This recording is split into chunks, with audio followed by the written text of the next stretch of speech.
Are we rolling? Rolling. Okay. So this is Ranger. Ranger is wearing a muzzle because he decided to take a chunk out of my leg when I came in, and that's okay. We're here to help him. I don't take it personal. So one of the things we were talking about is the structure that Ranger has in his day-to-day life, and it turns out that Ranger really doesn't have a lot of rules. He listens when he feels like listening, and that's probably indicative of the dog that thinks that he has more authority, or at least the equal authority to the humans that he lives with.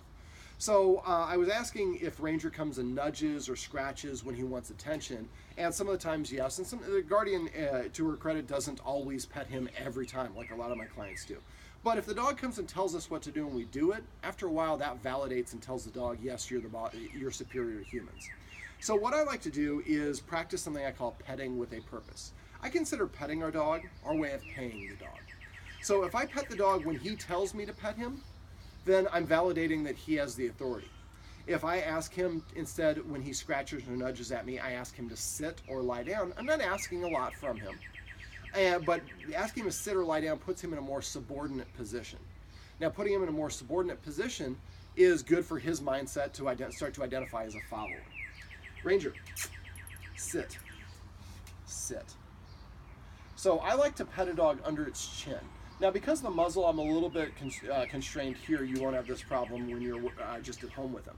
So when a dog is proud about what it's done, its nose is parallel to the ground or tilted upward. You might have seen Ranger with like a special toy or something. He walks around with his nose in the air, feels really good about himself.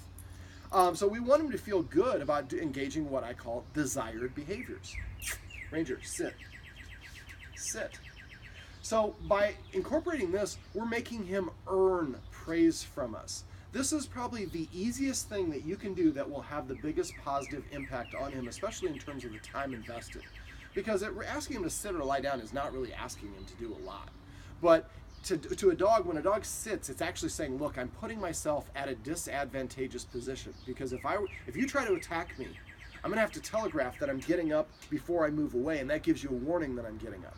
So a dog won't sit or lie down if they're in a situation or around somebody they consider or to be perceived to be a threat, an animal, a human, or another dog. So getting him to sit down, like I said, is just a good body mechanic for him to get into. Get him to feel good about sitting or laying down or coming to us also helps with the leader-follower dynamic.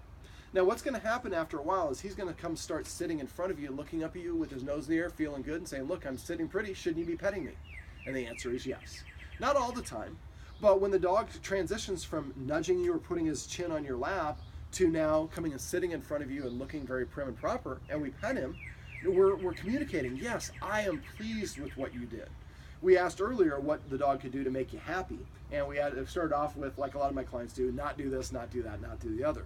But by simply asking him to sit or lie down, we're asking him to exhibit some basic obedience, and that helps with his changing of his mindset from a leadership position to a follower position. Like I said, petting with a purpose is the easiest thing that you can do that will have the biggest impact on your dog. So what I would like you to do, because when we were talking about it, it was hard for you not to fix his ears and scratch him and pet him and adjust things. So I'd like you for the next 2 weeks to not pet him at all unless he does something to earn it first. Now you grimaced when I said that. At all. Well, at all, unless he does something first. And now as soon as he sits, you can pet him for an hour straight after he sits. But he has to change his state first in order to get attention from you. This helps him start to identify the only way I can get something from her is to do something on her terms because she is the boss. I am her follower. Make sense? Mm-hmm. All right, so this is petting with a purpose. It's going to be hard, so I want you to really make a concerted effort for the next week. This seems almost too good to be true. I've had clients who are like, I thought there was a bunch of malarkey. After I started practicing this, we saw a noticeable difference in our dog within a couple of days. All right, that's petting with a purpose.